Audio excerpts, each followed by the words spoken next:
Mercredi 10 janvier 2024, le président de la transition, le général Brice Clotaire Oligui Nguema, a reçu en audience au Palais de la République une délégation d'hommes d'affaires rwandais.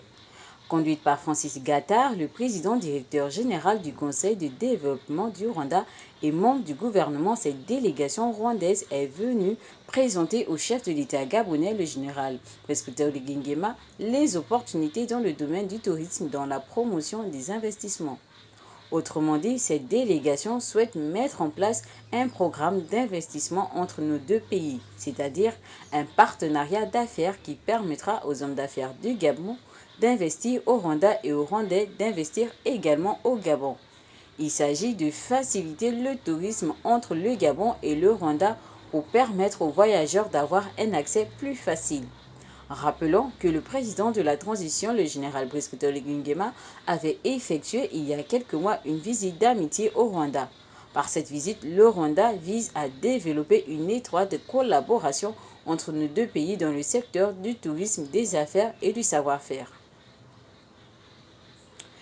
Le général Brice Clotaire Oligui Nguema, président de la transition, chef de l'État, a reçu en audience une délégation de l'Organisation du monde islamique pour l'éducation, les sciences et la culture, ICESCO.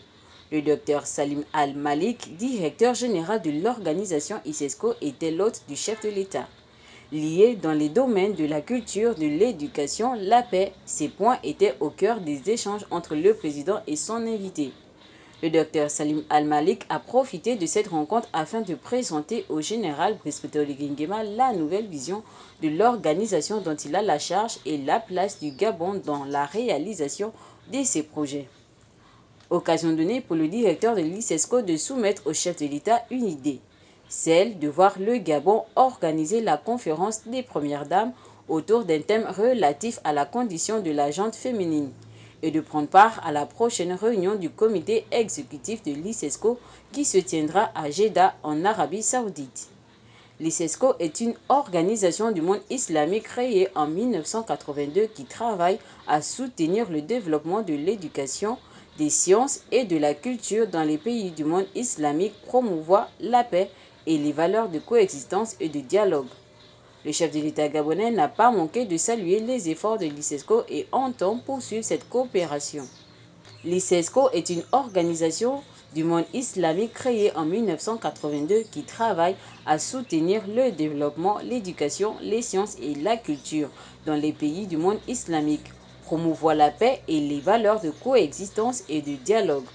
Le chef de l'État gabonais n'a pas manqué de saluer les efforts de l'ICESCO et entend poursuivre cette coopération. Alexandre Barrot-Chambrier, président du Rassemblement Héritage et Modernité, a été reçu ce 11 janvier 2024 par le président de la transition, le général Brice Clotaire Oligui Nguema. Au cours de cet échange, l'actualité économique, sociale ainsi que les perspectives politiques étaient au cœur du rendez-vous. En y prenant une part active, le Rassemblement Héritage et Modernité se dit prêt à accompagner pleinement le processus de transition. De cet échange avec le président de la République, le général Brice Clotaire Oligui Nguema, Alexandre Barrot-Chambrier en sort édifié par la vision et la détermination du chef de l'État. Accompagné d'une délégation dont le Premier ministre Raymond Donsima, le président de la République, le général Brice Clotaire Oligui Nguema, s'est rendu à Bikélé afin de toucher du doigt l'avancement des travaux des logements sociaux. Initié par l'ancien gouvernement, le chantier de Bikélé est conduit par la Société nationale immobilière SNI dans le cadre de son programme accéléré d'accession à la propriété. Composées de 2 chambres, ces villas ont une particularité. Afin de correspondre aux réalités des familles gabonaises, la société SNI a pensé laisser l'opportunité à ceux qui souhaitent la possibilité de rajouter une 3e chambre sans modifier le plan de la cité et sans effort. Souhait du chef de l'État de construire des logements sociaux adaptés aux réalités des familles gabonaises.